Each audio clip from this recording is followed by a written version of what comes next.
الحمد لله الحمد لله الذي رفع السماوات بغير عمد ترونها ثم استوى على العرش استواء يليق بجلاله وعزه منزه عن الجهة والتجسيم وأصلي وأسلم على سيد الأبرار نبي الرحمة صلوات الله وسلامه عليه. اللهم علمنا ما ينفعنا وانفعنا بما علمتنا وزدنا علما وألحقنا بالصالحين. اللهم وفقنا مما تحب وترضى واجعل أمورنا كلها خيرا. لقد كفر الذين قالوا إن الله ثالث الثلاثة وما من إله إلا إله واحد وإن لم ينتهوا عما يقولون لا يمسن الذين كفروا منهم عذاب أليم. ما أصدقها إنها كلام الرب العالمين. وحانوا إن مدة أن صهيني مجالس أن هذه الآية الكريمة أن وحون وقت تابنيني هدبا وحي أسبوع جمعة نوغو سوكرنا ما هنا أدو أون إن طبعا كود دقيقة أدو يوحينا لن نغطب الدور دقيقة إنان موجيسانو أو لجهرنو أو عديسانو waxa aan nahnay oo nu aaminsannahay oo tathliid waxa uu yahay iyo sida aan beri uga nahnay aan ku muujisanayno haddaan muslimiin muwaxidiin waaqiciga la socda dhabka hadalkuna iyo iimaankuna oo niyadda ka yahay oo wax qalbiga nooga taagan oo nooga jiray inuu yahay aan ku muujisanayno. Marka waxaanu soo adiga ka soo hadlaynay oo waxaana ka niri qaabka uu tathliidka oo sidiisaba u soo bilowday adiga qaybihii hore 10 daqiiqo iyo waxa 20 daqiiqo waxay ahaydba aan hore u soo siisiinay waxay noo soo mareysay sida islaamka loogu soo dusiyay. dusintaas iyada ah waxaan u soo kala qaadnay adigoo dhowr qaybood oo yaryar oo aan u soo jirjirnay anagoo oo mid marba xoogaa soo qaadanayna isla xoogaagii la wadnaa majaalista aayadan هذه الآية aan siinaynana qowlka Ilaahay subxaanahu wa tacaala min almucjizaat alqur'aanna ka mid ah waa ay sii socon doonaan maalina kis un baan soo dayn doonaa hadduu alla yiraahdo. markii aan ka soo hadlaynay qaabka tathliidka oo u bilowday iyo qaabkii uu noogu soo dusay waxaan isbarbardhig ku sameynay ثلاثة أقانيم أما أقانيم الثلاثة waxaa tiraahdiba iyo أقسام التوحيد waxaan marar badan aan soo niri haddana ku celinaynaa أقسام التوحيد wax qabay iyo wax jiray midna ma jirin ilaa markii hadda uun islaamku gacan galay oo dee laga saad caleeyay adoo qarnigii hore aakhirkiisii waa intaas ka hor lama aqoon ninkii keenana dee hada wasaaran qeybii horaan uga soo hadalnay oo laabasho ma lahan. marka dee waxaan rajeynayaa qofkii muslim islaamnimadiisa ee u fiyowdahay inuu arrintaas ku baraarugsan yahay. waxaa markii ii soo baxday arrin hadda oon ka dhacday mu'tamarkan lagu sheegayo oo hadda Nairobi ka socda ay adagoo aan dhowr kilib anagoo kelibada awood saas buu umaayo hadduu uu adagoo 10 daqiiqo 15 daqiiqo hadduu aan kan ugu badan 20 daqiiqo fiirsadaa waana ka gudbaa inkastoo aan jeclaa inaan la socdo laakiin waqtigu ii soo mixi waayey balse dhowr clip aan ka arkay waxyaabo runtii oo aan isweydiiyey siday uga suuro gashay kibaaru ducaad ragga oo maanta Soomaaliya la leeyahay waa ducaadda waaweyn waxay sidaa uga suuro gashay shakiya iga gal marka shakigaas haddii oo ruux muslim oo soo jeeda oo aad tahay waa adiga waa wax uu ka shakin karo waana ila arki doontaan oo waxaan ka shakiyay hadday sax tahay haddayba khalad tahayba yacni waa garan waa raggii adigu ajilada noo ahayo ducaadda noo ahayo weliba intoodii weliba aan marnaba hal naxli oo laga qabtay hadday jirtana eeba yar tahay marka intaan horta waxa aan ka shakiyay aan u gelin marka aan inta yareed aan daawaday aan insaaf ka sameeyo yacni wallaahi waxaan oran karaa xoogaa khayraad waa ku dhex jireen xoogaa adigu wuxuun yar yara oo aanba soo qaadan karo oo iisan badnaanina waa intaa arkay waxaa ugu horreeyey oo mar aan daawaday clip yar oo 2 daqiiqo ama nooca 2 daqiiqo 3 daqiiqo inuu yahay oo ijaaso ku bixinayo Sheekh Cabdirashiid faataxada aakhiru saaca faataxada markuu dhameeyey bibarakatiha ilaahay wixii xanuunsan allah ku caafiyo barako markaa waa arrin cajiiba kule adiga asagoo aabiis Sheekh Ali Suufi midha oo barakada iyo halkaas oo ka soo gaara umrana halkaas oo ka wataayo inuu waxa la tabarugo asagoo markiis horeba inay caadi u aheeda u maleynaya inkastoo hadda inuu salafiyo toos yahay iyo qolada ictisaamka iyo kuwan wareersan oo tabaruga dadka ku gaaleysiyo mushrikiinta la ku haya inuu asaga ku jiro iyo inuusan ku jirin laakiin eraygaas laakiin maxaaba ka rabtaa xataa markii aan taas xataa dhinaca kale ka wareejino baryahan hadda oo nimankii maadaama oo qoladii awalba kufra calawlaadka kusoo biirayso oo dadkan gaaleysiyo ku hayo oo laayo ku hayay ee xoogaa ka goosteen sanadaha dambe xoogaa waa la iska deganaaba oo sidii hore dadka in gaalnimo loogu tuuro oo mushrikiin la yiraahdo nimanka yararka ee khaldeen duurka u direen ee fikirkaas ku soo aruuray markii aan taas ka nimaadna markaa taas waa qodobka kale oo runtii aan aad ugu bogay waxay tahay mar kale oo aan daawaday oo nadwo lahaayeen oo ayagoo xeendhana inta lasoo safay nin walba loo dhiibay taariikhu dacwa alislaamiya fi Soomaal iyo saxwo wax noocaas su'aal noocaas oo ninka titoorka uu weydiinayay inkastoo titoorka caawa oo ninka noo fooreysan uu yahay oo kawanka aan saari doono haddana nadwada sabta asoo laftiisa xataa hadalku ka yiri hadal oo insaaf buu ahaa laakiin intii la weydiiyey runtii waxaa si sharaf leh oo culumanimo ah u hadlay wadaadka la yiraahdo Sheekh Idris iyo Sheekh Cabdirashiidka laftiisa Sheekh Mustafa waxaasoo dhan runay ka sheegeen oo inay weliba dacwadu islaamka ee Soomaali weligeedba islaam ahayd islaamkoodu qumnaa markuu uu gumeysto u yimid xoogaa ducf u galay kadibna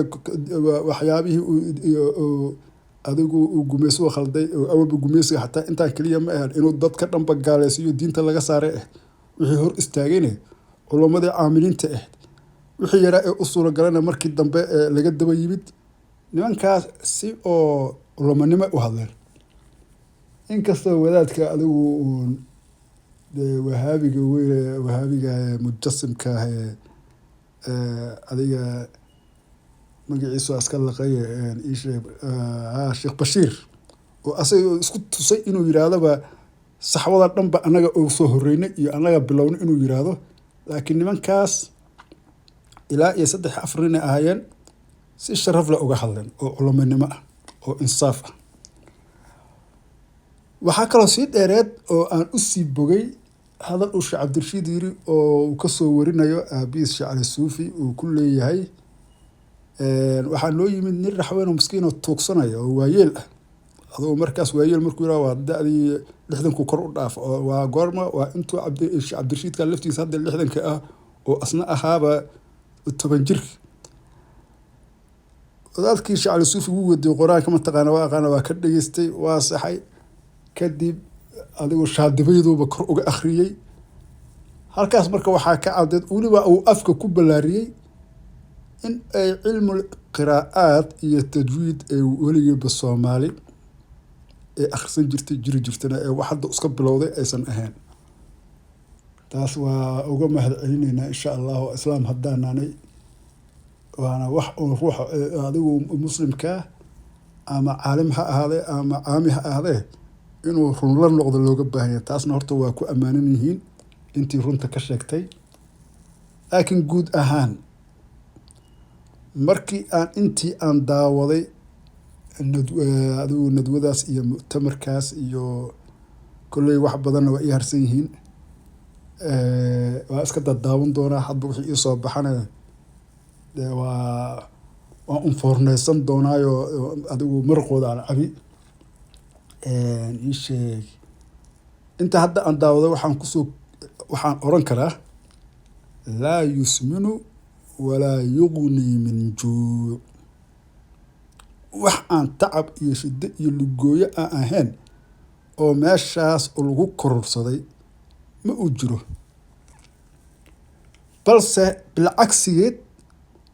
waxyaabo waaweyn oo madmadow waaweyn oo diinka baxa meeshaas ku jira ana keeni doonana. horta qodob kale aan soo xasuustay. horta inta aan kaliib kale oo haddana aan daawado oo weliba kii ugu dheeraaba intaa wax daawanayo oo midhaa 30 sano iyo 30 daqiiqo iyo wuxuuna socday. kaliibkaas asaga ah waa markii uu guurka ka hadlayay wadaadkan Sheekh Idris. asna wax iga kordhay malaha oo aan ka ahayn lugooyad hadda aan soo sheegay oo de haddii uun la yiraahdo af Soomaali khaldaan ku hadlayo soo ag fariiso de beri subax iyo saa dambe iyo saakuun ka daalimeed waa iska ag fadhinaysa oo nimankaas waqooyiga af Soomaali ku hadla hadii la yiraahdo de waa un gambarka ag dhigo. laakiin wax intaas dhaafsiisan oo maantay aan cilmi aas oran karo ama xamaasad diiniya igelisay ama qiiro diini igelisay aan oran karo ma jirin. dadka oo dhanna waxaan u malaynaa wada saas inay yihiin oo muxaadara qayim ah oo hadal qurux badan inay intaas ka fiiriyaan ma ahayne wax hadda siyaada ah meeshaas kama dhicin. ayaga dhanna muxaadarooyinka dhanna waxaan u malaynaa in u wada badan yihiin inay sidaas wada yihiin. marka aan u soo laabano khaladaadka dhacay oo jira waxa ugu horeeya meeshaas waxaa ku qoran mu'tamarka shanaad. kulley ana horta waa been alla caayay markii ugu horeeyay ma dhihi karo hadda ka hor midkii Hargeysa oo lagu qabanaya waxuun baan ka daawaday laakiin waa markii labaad. waxaan isweydiiyey marka maxaa loogu soo aadiyey xilliga Jesus uu dhashay. Jesus 25 December in mu'tamarkan lagu soo aadiyo oo xilligaas ee gaaladaas ay adigu wathaniyiinta ah kiristaankaas wathaniyiinta ah Ciise iyo hooyadiis iyo Ilaahay ayagaba abuuraba ku been abuurtay waqtiga ay dabaaldegayaan waxa loogu soo aadiyo mu'tamarkani muxuu yahay. waa su'aal furan. waxaa laga yaabaa ayna ku doodi karaan markii aan fiiriyey inay leeyihiin xilligaas waa xilliga oo dadka oo dhan waa fasaxa yihiin oo la fasaxo oo marka waan ka faa'iideysanaynaa ayadaas aan u laabana waa qiil jaban inta fasaxa qaadata ee 2 toddobaad la siiyo waa intii gaaladaas iyo kiristaanka ah annaga wax naga quseeya ma laha xataa dowlad islaam oo taas ama haddii jirtana waxay ahaan lahayd arrin kufrinimo ah oo aan banaaneen inaa xilligaas marka annaga aan niraano waa annagana waa ka faa'iideysanaynaa waxaan qabsanaynaa mu'tamarada noocaas oo kale waaweynka aan culamo iskugu yeeraynaa oo dad isugu keenayaa adiga ilaa ugu yaraan meeshaas adigu 500 iyo in ka badan oo dada lagu soo aruurshay isku imaatinka noocaas ijtimaacaasiya in xilligaas lagu aadiyo xukunkeedu muxuu noqon waxaa kaloo doodooda noqon kartaa in ay meesha ay ku nool yihiin tahay bee kristaan ah oo muslim aqliyada uu ku nool yahay marka ayaga waqtigaas ay fasaxay la wada galayo ayagana iskuulada loo fasaxay ee halkaas ka faa'iideysanayaan ayadana waa qiil aan jirin waxaa qiil aan jirin ay ku tahay waxay ahayd haddii ardada oo masaakiinta ee muslimiinta ee jaaliyadda ah ee meeshaas ku nool loo danaynayo in labadaas asbuuc iyo inta fasax haystaan galaasyo fasalo loo furo muxaadaro waxba uma ahan muxaadaro waa iska wacdi in ciddii wax ku qaadanaysa ee ku qaadanayso laakiin weliba inta badanna dadka waa si generaalaba loola hadlooyaaba oo wax la baraayo ma ay jiraan mawaadiicana laga hadlooyaaba mawaadiicdaasna waxba ardaygaan maba quseysab dadkaas ula mid yahay markaasoo kale maxay ahayd in koorasyo degdega oo galaasyo degdega inta loo furo ee labadaas asbuuc wixii sanooyin haddii wax lagu soo buufiyo haddii waxay qabaan macallimiin oo loo diyaariyo koorso degdega siiya su-aalaha ayga qabaan toos looga jawaabo taasay ahayd seminaaro workshopyo waxa wixii raba lagu sheego qaabkaasay ahayd marka qodobkan 25 nimankaas hadda ay soo rogteen isku sheegay ansaaru sunna oo haddana waana u fiirsado hadda hataa ragga isu keenayaan adigu waa uun ragga intooda badan oo dhexda u furan tahay oo adigu uun anigu calaa kulli xaal rag ajilaayo isku keeneen ajilaadaasi kamay fiirsanaa oo isleeyahay waxaas hadda laisku keenayo iyo waxa laisku hoos qarinayo waa is-hoosgelis sida laisku soo hoosgeliyey aqsaamu tawxiid yaa waxaa laisku soo hoosgelinayaa in maalintaasi ee gaaladu u dabaaldegayso ilaahoodii u dhashay ee ina ilaah ahaa ee u dabaaldegayso dhinaca kale laga muujiyo inay islaamka u dabaaldegayaan period ujeedada waa intaas taas markii aan ka nimaadno oo qodobkaas inaan ka imaanba oo weli waxaa noogu dhiman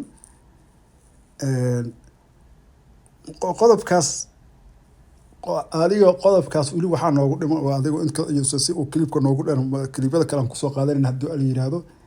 qodobka labaad waxay tahay هذه العلامة فهامة شيخ دكتور bal ila dhageysta waxa uu leeyahay taasoo maragal u ah shakiga aan meeshaas ka muujinayo inuu wuxuun ka jiro hadduusan uu 80% ama 100% uusan ahayn shakiga aan hadda aan muujinayo meeshaasi wax la isku hoosgelinayo gaalnimo la isku qarinayo ee meeshaasi munaafaqad ay ku jirto waxaa u daliil ah bal hadalka professorkani titorkani oo yomka lagu magacaabo waciid lagu nooleynayo dhalashadii ciisa calayhi salaam sadogtiin ciisa calayhi salaam meesha uu nagu jiro waa taqaan haddana dad muslimiina oo ilaahay subxaanahu wa ta'aalaana uu nagu adoomaysay rumayntiisa qofkii nabi ilaahay ciisa diidanay islaamka xuma yaal taa iyada meesheeda leedahay ciisa dhalashadiisa maalinka uu dhashay halkaa waxaa yimid wax lagu magacaabo mubaadaqaad afkaar kala duwan oo ay kow ka tahay divinity of Jesus Jesus ma ilaahba sonship of Jesus ma ilaahba dhalay aqaaniinta saddexdaa biyuu ku jira iyadoo ay ka duulayaan baa waxaa timid afkaar kala duwan oo la leeyahay ciise maalinka uu dhashaa noolaynayna isweydiinta waxay tahay marka haddii maanta aan ognahay in 25 December oo wax alla wixii calmaani ah wax alla wixii iyagu diinka kan kristaanka haysa meesha isugu imanayaan qadaasaad kala duwan ay meesha isugu imanayaan inkastoo ay ku kala duwan yihiin dogmaska oo qolada meesheedu leedahay qolada orthodoxkana si gaar ay u dabaaldegtaa qolada kale waxay u dabaaldegtaa markaa ka duwan qolaba siba markaa u dabaaldegtaa marka loo dabaaldegayo dhalashada ciise 25 ka la tilmaamayo nabi ilaahi ciise calayhi salaam hal xaqan horta waqtiga ma dhashay runtii saddex fakar baa jira oo halkaa marka ku beegan midna wuxuu ka duulayaa taariikhiyan fakar kale wuxuu ka duulayaa falakiin astronomically midka kalena maxay anaajiishu ay qortay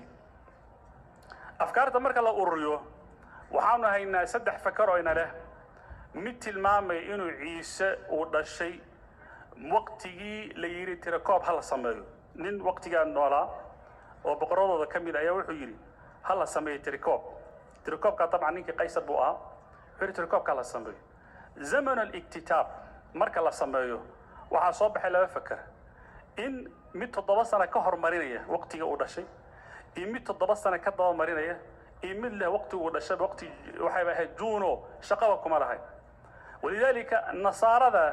joogta ama masiixiyiinta degan eastiga maba اعتراafsan 25 maanta dadku ay dabaaldegayaan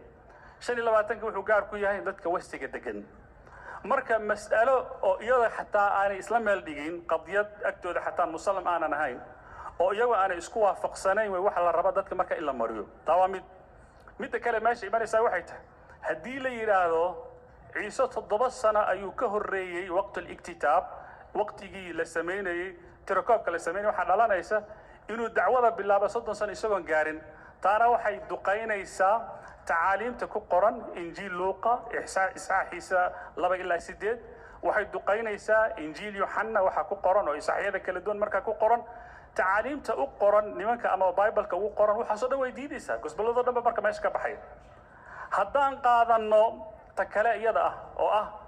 taariikhiyan iyada u dhawaan karta 7 sano kadib hadii la qaato iyada u dhawaan karta laakiin waxa ku imaan dhowr iskaal baa ku imaanay iskaalka koowaad hadii la yiraahdo maxay yahay waxa riwaayaadka luuqa u warinaya kamid in waqtiga uu dhalanay ciise calayhi salaam ay dadka qowsaarada ay ariga ay daaqsanayeen iyada habeen ay tahay waxaan ognahay 25 December-na waa waqti winter uu jiro qabow baa jira idinka ay yaqaanaan ari ma aqaan ariga ma waxa la foofiyaa waqti uu ma aragtay shita uu jiro ama qabow uu jiro waqtiga December habeenka ma la wadaa ii sheeg haddii ma aqaan idin leeyahay ما شاء الله ما شاء الله wadaadku muxuu yiri maxaa ku baxay adigu maxaa ku baxay marka ku leeyahay sida dadka qaarkii ay ugu oran maxay ahayd walax diira maxaa ku baxay hadalka wadaadkani maxaa kaaga baxay ayaa waxba igama bixin oo waxba kama fahmin oo waa turorogleynayay oo waa iska hadlayay oo waa laga yaabaa qaarkiin in taas u taagantay badidiina waxa waaye waxaan aaminsanahay in alle inta aad meesha ku fadhideen in yar hadalkiisaas la socoto laakiin maca alasaf anigu wadaadka hadalkiisii horta intaan waxaan u soo koodgaraystay oo u soo goostay oo u soo qaatay gaalnimada halkaa ku jirta inaan miiska soo saaro gaalnimada halkaa ku jirta oo ku jirtaahi inaan miiska keeno kolley maya inaad kasoo tagtay inaad adiga intaan kufri ma tahay mise ma ahan waa su-aasha intaan qofka hadala laga soo goostay marka la leeyahay waa marka jumlad wada socota ama qeybta hore laga qaato ama qeybta dambe laga qaato. hadalkan dhowrka daqiiqo socda ugu yaraan 2 daqiiqo socda oo mid walbaba jumlad xiran ah ma ku saxsan yahay mise waa ku khaldan yahay? maya maxaa ka micnaa muxuu sheegay waa hada waa muxaadareynay maya ma muxaadareynayne Jesus una qulaabinay anuguna Jesus ma rumaysnin, ciise ma rumaysnin,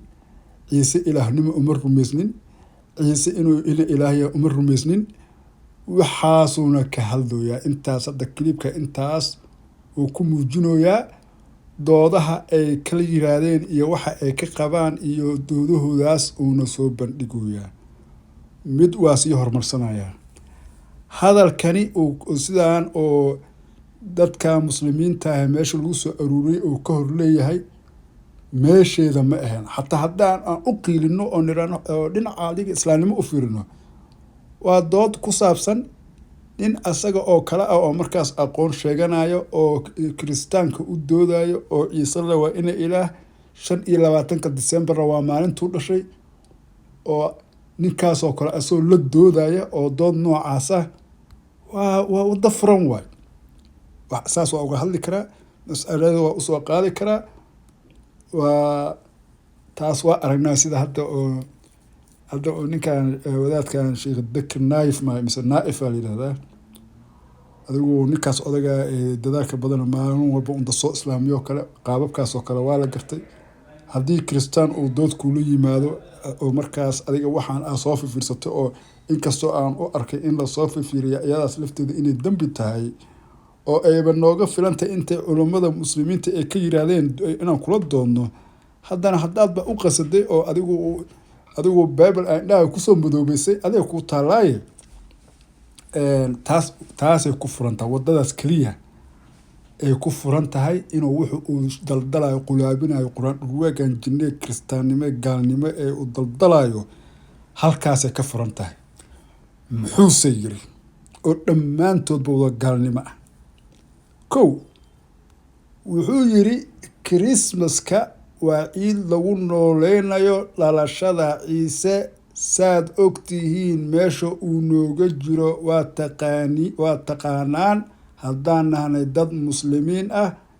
waa sii hadlay ilaahay subxaanahu watacaala wuxuu yiri nagu addoonsaday rumeyntiisa. waa kasii daro wuxuu yiri dee qofkii ciise diida islaamka wax uma yaalo. sama uusan dhihin dib ugu laabo jumlad mufiida oo dhammaystiran oo qeexan ma tahay? waa hadal qeexan. intaasaa gaalnimo ah. intaasaa gaalnimo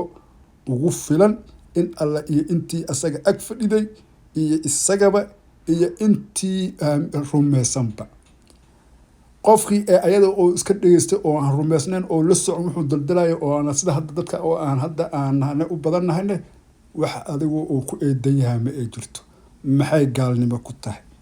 waxay gaalnimo ku tahay alla subxaanahu watacaala naguma addoonsan kaliya inaan rumeyno horta ciise maalinta uu dhastay weyneynteeda wax naga quseeya ma lahan oo annaga shaqaba kuma lihinba. waana gafdiimeed, waana waxa meesha dadka loogu soo ururiyey oo mujtamacaasi maalin walba loogu aadiyo 25 December. waa gafdiimeed in lagu muujinayo ciise oo maalintiisaasna ay markhaati u tahay. tan labaad alla subxaanahu watacaala naguma addoonsay inaan rumeyno ciise. wuxuu nagu addoonsaday inaan ambiyada iyo rususha uu soo diro oo dhan aan wada rumeyno. ambiyadaas iyo rusushuuna noola mid yahay. waa uu nebi ka mid ah nebiyadaas, waa rasuul ka mid ah rususha uu soo diray, ulul casmigu ku jiraa. intaasaa rumaysannahay. hadalkani oo sida idlaaqa si guud loo yiraahdo alla subxaanahu watacaala wuxuu nagu addoonsaday inaan rumeyno ciise. dee qofkii ciise diida islaam ma ahan. hadalka haddii saa loo ballaariyo oo sida mudlaqa loo sii daayo halkaasay gaalnimada ka dhalanaysa sababtoo ah ciise in badan maxay u aaminsan yihiin inuuba ilaah yahay oo ina ilaah yahay gidhiish kiristaanku waa ninka ay caabudaanba marka ma hadalkaas markaa halkaasuu ku cadiya qofkii muslin ah oo hadee waa daaciya laleeyahay ninkasaa u hadlay hadda maanta hadduu caami ahaan la xoogaa waxaan dhinaniyo caamigu waa wareere oran leed laakiin ducaatu abwaabu jahannam rasuuluna maxamed salawaatullaahi wasalaamu calayhi min almucjizaat iyo ka mid tahay waa kana waa haynaa annaga nagulama adoonsan ciise inaan gooni u rumeyno ciise rasuushaasuu noola mid yahay ibraahiimuu nooga fadli badneen muusesu nooga fadli badneen nuuxuusa nooga fadli badeen bal asaga nabiyuna maxamed salawaatullaahi wasalaamu calayhi yaa ka fadli badan horta halkaas ku jiif waa gaalnimo digdhe wixii la qabana ayaga u taalla ilaa haawiya wuxuu yidhi dhalashadiisi mubaalaqaad maxay tahay maxaa aniga qusay hadday ku fofogaadaan iyo hadday isku qabsadaan waaba saar rabayba ii muujinaysay inuu diintooda kiristaanka uu naxli huursan ba yahayba maxaa i daba dhig anuma waana muslin ahayn mise inaan saxan ku khasbanahay kuma ekaanin wuxuu yidhi meesha waxaa laisku qabtay waxaa meesha mubaalaqaadkii ka timid weeye divinity of Jesus anuma divinity of Jesus aa rumaysnahay haddaan muslin ahay ma rumaysni wadaadow aduu keli kugu yahay professor row aduu keli kugu yahay laba wuxuu yidhi ma son of God aa laisku qabsaday taasna waa qiil jaban waa adeeg ku taalla ayagana iskuma haystaan oo markay rabaanna say rabaan u gudistaan hadday isku haystaanna caqlixumadooda waaye wuxuu kiristaan oo baadil ku noqdeen gaalo ku noqdeen mushrikiin ku noqdeen oo wax iga qoseeya ma lahan ayaga u taalla saddexuu sii yidhi ma aqaaniinta saddexda ah yuu ka mid yahay saddexdaas fikradood aa isku qabtay ma u dhahay dib ugu laabo uma dhihina waa siduu u yiri iyagoo ka duulayuu yiri yaa waxaa timid afkaar haye kala duwan haye ciise maalintii uu dhashay yaa nooleynaynaa cajiib ma ayaga caqiide ahaan bay u rumaysan yihiin inay maalintaas weyneeyaan oo kiristaanku uu ku kala qeybsan yahay oo afkaar ka kala qaba oo leeyihiin yaa la weyneyn iyo yaa la weyneyn maayo muxuuse wadaadku halkan ku keenay ma waysan markhaati u ahayn shakiga a qabay in oo 25 qoladan ansaaru sunna sheeganaysa ilaa magaca waanu waxa lagu yaqaano nimankan kufra calooleedka qaba ee islaamku lagu soo dhaxdeystay inay hadal macaan iyo istaan macaan iyo axaadiis iyo aayado iska soo hormariyaan kufra calooleedkoodaasna ee hoosta u qolaabiyaan laakiin maanta waa taabare la soo jaaray maadaama dad caama ah waxba aan fahmin waxna ka fikireen oo iska soo fadhiya ninkii mikrofon loogu dhiibo u sheekh ah gaal qaawan iyo habar qabxa iyo oday khaniis haddii xataa mikrofonka loogu dhiibo bas waa iska dhegeysanayaan waa iska fadhinayaan waa sii hadlo wuxuu yiri laba haye hal xaqan maalintaas muu dhashu yiri hal xaqan maalintaas muu dhashu waaba taxjiino yaaba waa daba joogaa war aniga maxay ka qosay haddiiba xataa ay caddaato oo maalintaas inay dhashay ee kiristaanka isku soo raacaan ani maalintaas ma inaa weyneeyaa oo ciise maalintaas dhashay oo kiristaanka qabo oo ii sheeg uu soo wadaa baalada xunxunka oo beebelada uu noo tirin doono beebelkaa sheegaya ciise inuu maalintaas dhashay aniga ma beebelaa rumaysta ma beebelaa rumaysantiin dadkiinaan oo quraan dhurwaagaas iyo ii sheeg wuxuu daldalaa luuq iyo balaayadan anaajiisha anaga hal injiila ogeene waxa anaajishaan uu ku sheegayo miyaad rumaysantiin maxaa naga qusay ka soco wuxuu yiri fakar baa halkaa ku beegan fikir ku beegan muxuu yahay mid wuxuu ka duulayaa uu yiri taariikhiyan ka duulayaa uu yiri kan kalena falakiyan buu yiri midka kalena waa anaajiishu waxay qortay ma u dhahay dib ugu laab jumlad mustafiida ah oo xugun ka ratimaya ma tahay waa ay tahay marka oo widaayow aniga taariikhyahannadoodii iyo taariikhiyan iyo wax ay qabaan iyo falakaan ah hadda ila daba ordaysad oo goorma aad noqotay kuwan oo cilmul falaga iyo ficiisgeedo cali iyo hadda ka hor mar aan ka hadlay tora card ee habraha honka meelahan jooga ee galbeedka iyo Yurub iyo Mareykanka jo hoosta ku wataano habar faalisa isbay fonkooda u dhax fadhiya aan lahaa waa kana wadaadaba noogu qudbeenayaba dhalashada Ciise falakiyan iyo ficiisgeedo cali aba loogula maxaadaroonayaaba waaba la gelinoyaaba waana la barooyaa maadaama dad iska dhexga xiran oo juhaal ah oo awaan ah oo iska nool oo nabiga iskaga saliya oo muslimaan nahna iska leh iska socdanaanay maanta waxaa naloo keenay daaci oo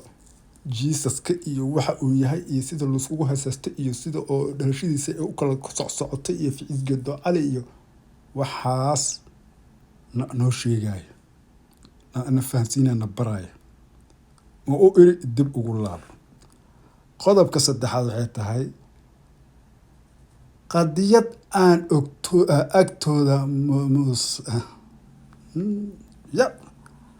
qadiyad aan agtooda musallim ka ahayn oo hadday isku soo raacaan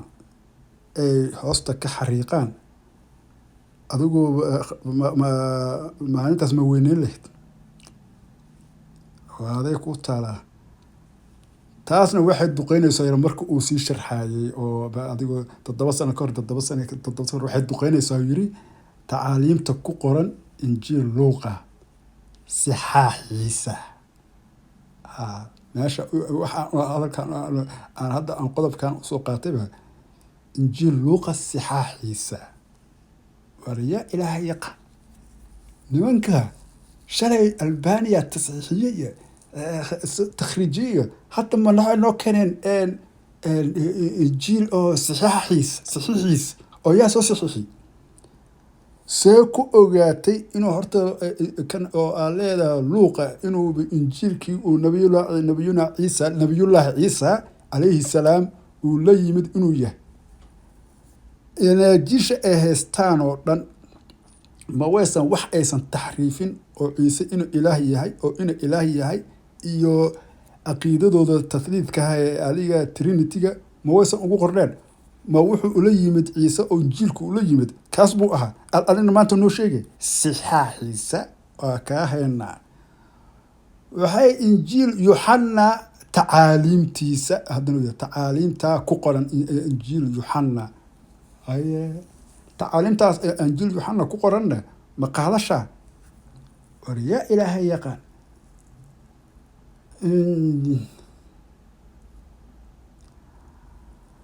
gosbolada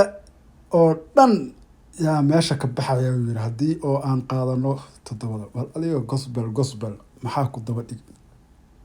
war ma waadan nin muslim ah ma waadan inta islaamku uu ka yiri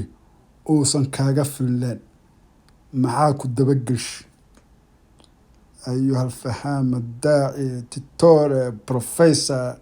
mise waxa professor lagu yiri jawaab la ogeey meel harta jaamacadaha wax lagu dhigay iyo cilmi ka jira midna ma jiraan balse jaahilnimo iyo aqal xumo lagu bartaalay bis iyo cawaanimo hore warqad been lagu siinay kaasoo kale oo waliba harta gadaal dambana arin kale qosol badan ama soo wadaay oo dabaalnimadiisa iyo kibirka ku jir intuu la egaha muujinaysa inay horta titore maxaa kaasiya waa uu sii hadlay dhowr iskaal ah meeshaas ku jiro yiri ay kan koowaad muxuu yiri riwaayaadka uu Luuqa warinayo waxaa ka mid ah in waqtiga Ciise uu dhalanayay Ciise ay dadka muxuu yiri qosaarada ah haye ay daaqsanayeen ariga iyadoo habeen ah abo waliba afku isku weynoo barbaarinoya adiga intaas maxaa kaaga baxay inaad meesha waxba ku helaan aan ku tusinay intaas maxaa kaaga baxay waa intee waa kugu celinaya riwaayaadka uu luuqa warinayo waxaa ka mid ah in wakhtiga ciise uu dhalanayay ciise ay dadka qosaarada ah ee daaqsanayeen ariga iyadoo habeen ah. intaas maxaa kaaga baxay?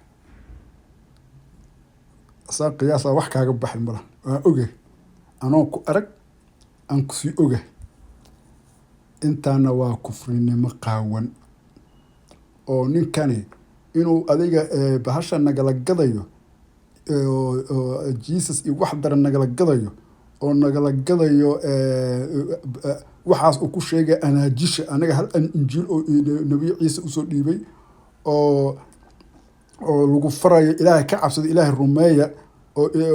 tukada lagu leeyahay. taasaa anaga naloo sheegay islaan furqaana noo sheegtay culamada caalamiinta noo sheegeen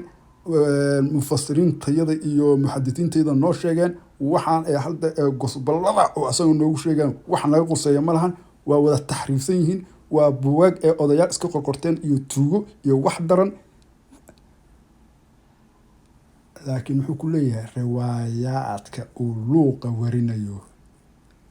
luuqa inuu saxsan yahay oo warintiisa la dhegeysanayo odhi waxba la yaro ala halkaan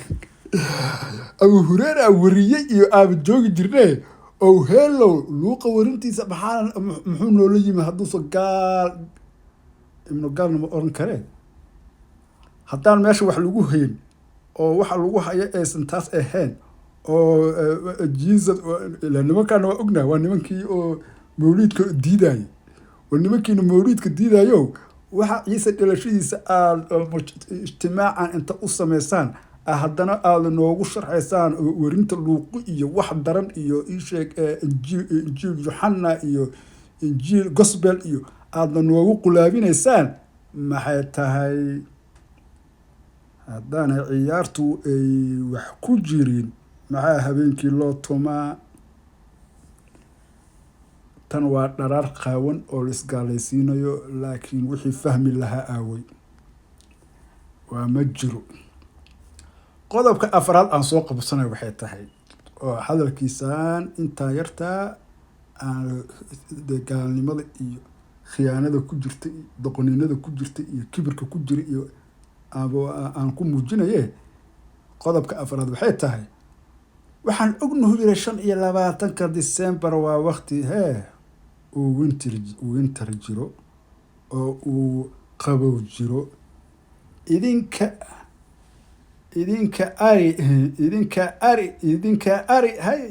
ari yaqaanee anigu ma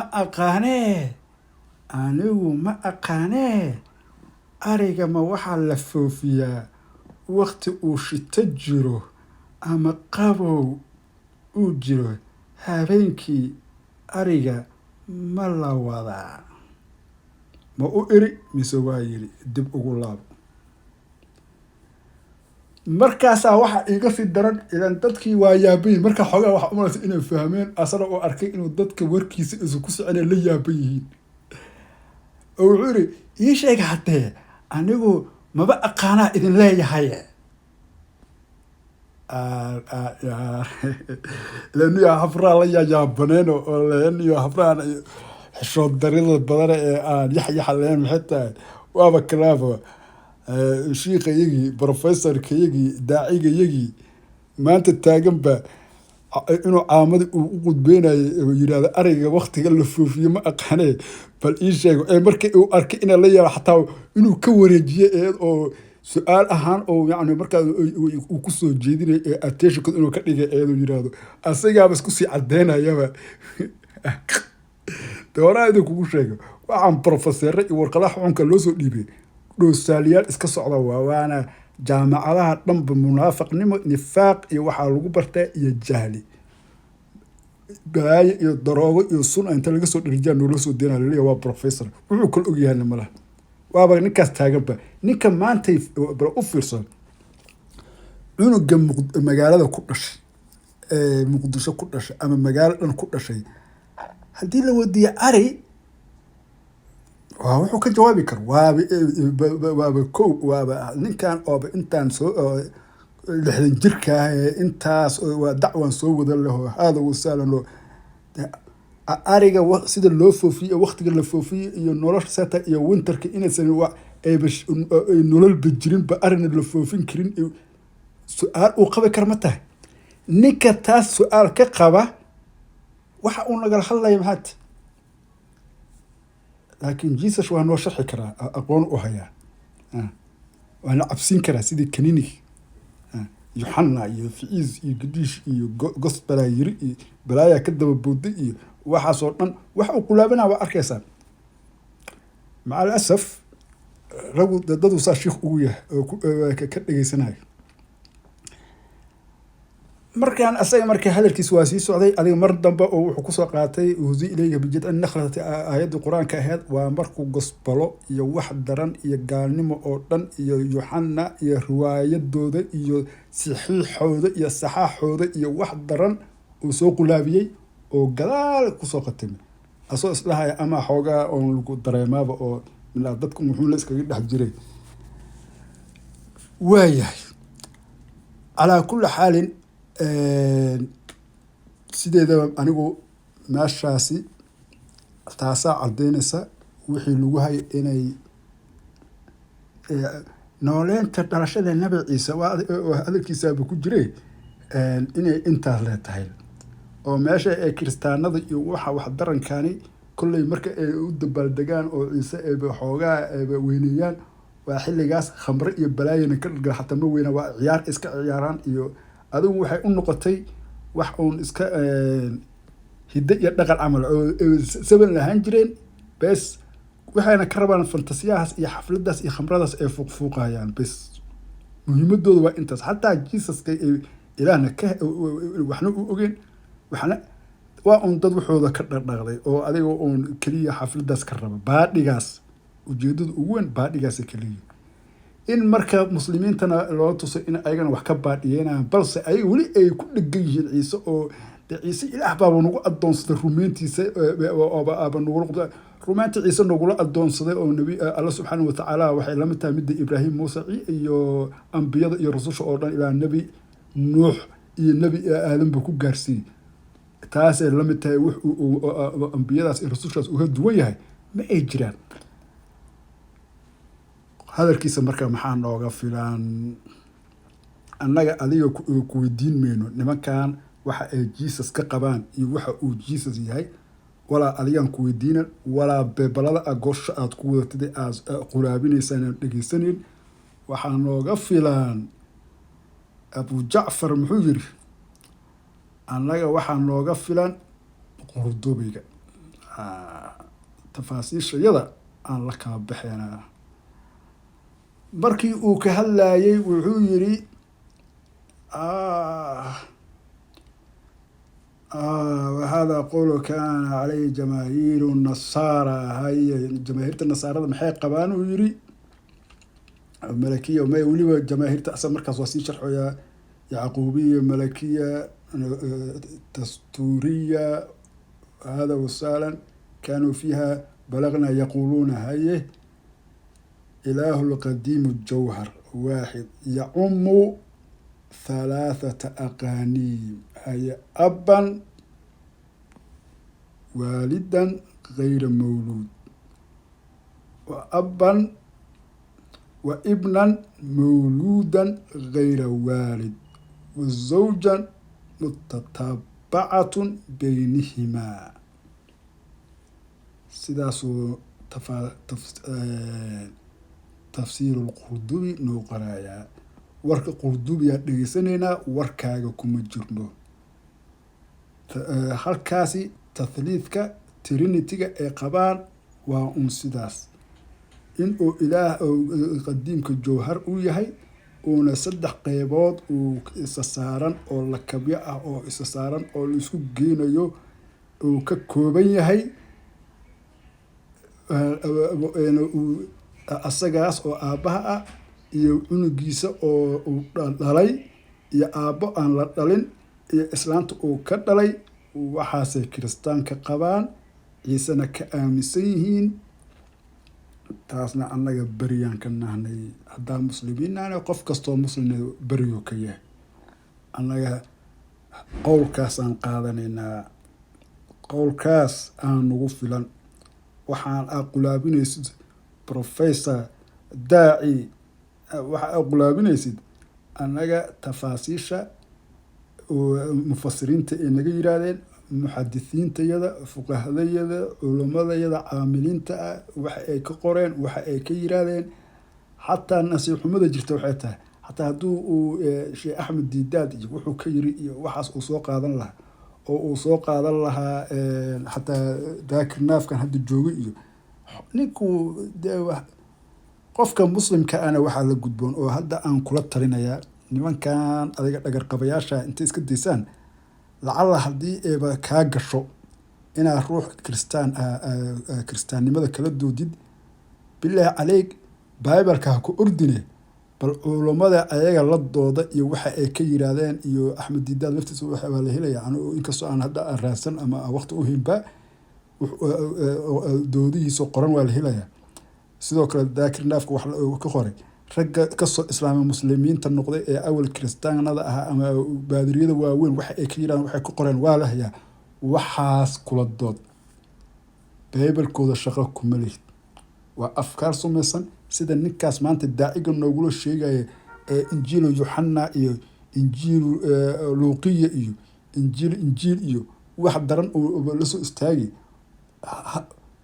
aakhir taasaa ku dambeysa. haddaa aad noocyada aad mushaarka ku qaatatana adiga howl ku taalaa waaye, laakiin qofka muslimka waxaa la gudboon hadeeba ku qabato oo u baahdo waxa ay aqoon-yahanada muslimiinta ay ka yiraahdeen kaaga filan, kaagana barako badan, kaagana kalsooni badan. oo waxa ay ayaga dee baabaladooda aad arkaysan waa sumaysan yihiin, balaayaa ka buuxdo, wax ka jiraan ma jiraan, waa wada quraan dhurwaa iyo been. maalin walbaba nin oo khaa'in ah oo isheeg weynaaday intaad wax ku dara wax ka bedela, maalinba fikra ku daran. adig afkaartaas sumaysan oo rag waaweyn oo markaas adigoo falsafadaha wax ka bartay ee wax soo dhiriyeen haddaa ku indha madoobaatid aadaa isdilay, isna toogtay, islaamnimadan iska saaray. waxaa kaaga filan raggii ka toobad keenay waxay ka yiraahdeen, waxaa kaaga filan ragga mufakiriinta ee islaamka waxa ay ka yiraahdeen. oo wadaayow annaga raggaas iyo mufasiriintayadaas iyo a'imadayadaas iyo culamadayadaas aan qaadanayna. meeshaas anigu intii aan hadda daawaday sidaa idiin sheegayba waxaa ugu roonaa wadaadkaas aan xoogaa aanba ku daahayba been idiin sheegi mahay. kilibkan markii aan intaan ka goosanayo waa uu socday, waa sugi kari waaye, waana sii dhegeysan kari waaye oo waxa la sii dhegeysta ma ahayn. marka sababtoo ah adigu uu dee samaca iyo basarkaba sidaas oo munkaraadka in iskaga ilaaliya ee munkarka anagu waxaan keliya muusiga keliya ma ah, baabal in nolosha sharxo waa munkarada ugu weyn. marka xataa aan xoogaaba taas ama kasoo yaro la laabtaba ama kasoo laabta maana waa xaqiiqda meeshii taala oo muuqataba intaasaana kaaga filan. sideedana waxaa adiga haddaad uun kolley haddii ay wax kuu bilaaban yihiin haddii kaleba waxaa laga yaabaa sheeko dhan ama bug dhan oo qoran ama adiga topic laga hadlayo ama maqaal 3 sadar keliya la doonayo in fikir lagu gudbiyo, inta kaloo dhanna aan macno lahayn. inta kaloo dhanna waxaa laga yaabaa inay waxyaabo qurqurux badan wanaagsan wax dhan ay meesha ay ka dhaceen. dhammaan mu'tamarka intiisa badan wixii la sameynayay iyo wixii la soo jeedinayay iyo hadaladii waxaa aaminsanahay adi intaa dhegeysto waaba ama daawadayba balse badadood in 70% wax uun shareecada islaamka ogosha iyo diin islaam uun laga hadlayo, laakiin intaan kaliya lasoo dhexgelinayo. intaas haddii ay dadka ay martana martay, haddaysan marin ujeedada keliya ee ka ahayd waa kaas dadkii aan u sharxeeno wuxuu sida adigu oon hada wasaan qodobkan ahna Jesus waa nugu weyn yahay. caamo badan oo fara badan oo weliba adiga aan waxba kala ogeyn oo nimankan kiristaanka la dooda وإريادة كفرية نمضى سوء الإعلان إلين you can't believe what we believe Jesus هذه Jesus ninkan wuxuu ka rumaysan inuu ba Ilaah yahay adigu ma waxa uu ka rumaysan wax ka sii weyn aad ka rumaysan tahay haye taas maanta waxa uu heena hadaan mid dhagaxan ka dhirgi iyo balaayo daroogaysan oo waxaas qulaabinaysa hadii gidaarada ay ku hayeen oo ragaaba hadda ogeey oo aqaanaba ay jiraan laakiin hadda waxa heena professor taagan ba ciise waxa aan sida in la amraba in aan rumeeno oo rumeenta aan rumeynayna oo sida mudlaqa markii loo daayo ee xaaladaasna hadalku uu taagan yahay waa kufr caloolad qaawan sababta anaga ciise rumeysanahay ciise 25 ee December u dabal degaan ma aane ciise nabi oo ummad Ilaah u soo diray oo nabiyadaas la soo diray kamid ah anaga rumeysanahay period hadalka aan wadaadkii aan lahaa kaas ugu roonaa yani aan dhageystay u fiirso hadaladiisoo dhanba inkasta oo adilla nusuus iyo ahad iyo nusuusta adiga quraan iyo ahadiith iyo aqwaal fiqhi ama fiqhi iyo ma soo qaadanin wuxuu inta badan daldalaya af Soomaaligaas af Soomaali waqooyidkaas oo adigu aad gambarka ag dhiganaysid Sheekh Idris yaan dhihin horta aw dhan wadaadka magaciisa iska khaldooyay dirir Sheekh Dirir wuxuu daldalayo dhan hadana maxay ahaayeen wax nusuusta ku fadhiya oo fiqiga waliba fiqi Shaafici ku fadhiya oo wixii shariicada islaamka guurka ka tiriyo dhan oo af Soomaali khaldaameed af Soomaaliga saxiix oo adiga af Soomaali waqooyi wuu noogu sheegay waa la dhageysan karay wax oo hadda saas oo kale adiga ragga kalena say u hadlaan saas oo kale waa wixii adiga waa la dhageysan karaa laakiin inta ku jirta ee cusbada wax walba cusbay leeyihiin cusbada waxay tahay in gospelana loo sharxo iyo wax isku hayaan si iskugu hayaan sida la isku diidan yahay marka ugu dambeysana noogu soo gabagabay nimayo idinka arraac habeenkii guntar ma la raaca hadda anaga witirba ma naqaano markii hadda dadku u hor fadhiyo oo loo fiiriyo winter qabooba arigooda maalinna waraacana habeenkiina waa maraacin madaxii la jiray waa maraacanaayeen oo hada sahlan laakiin wax winter qaboob iyo barf la yiraahdo meesha oo hadda dadkaas masaakiinta oo dhagooda ka wasaqeynayo lagama yaqaan qabowga ugu daran waa qabow iska dhaxan oo busto laga hoodo ama go laga xirtab hataa aan qabow hadda saa u sii weyn oo busto loo qaatay hataa meeshaas kama dhaco sidaan la ogsoonay laakiin ninka aan kala garan la ariga sida loo daajiyo waqtiga la daajiyo haddana professorka ayaa calaamad su'aalaha saaran laakiin ma uu garan waayine heerka takabbur iyo kibir iyo isla weyno ku jirta iyo su'aashaas u keenay markuu ay arkay inay la yaaban yihiin waa ninkaas hadda waa weydiiyay ma ay sheegtaan hadda taas jahalka taa waxa ii sheegay kale oo inta ka badan maxay tahay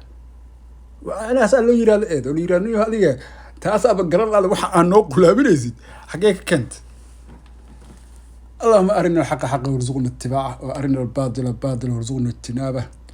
اللهم لا تدع ذنبا إلا غفرته ولا هما إلا فرجته ولا دينا إلا قضيتها ولا حاجة من حوائج الدنيا ولا ضالا إلى هديت ولا مضلا إلى هلكت يا رب وصلى الله وبارك على سيدنا محمد.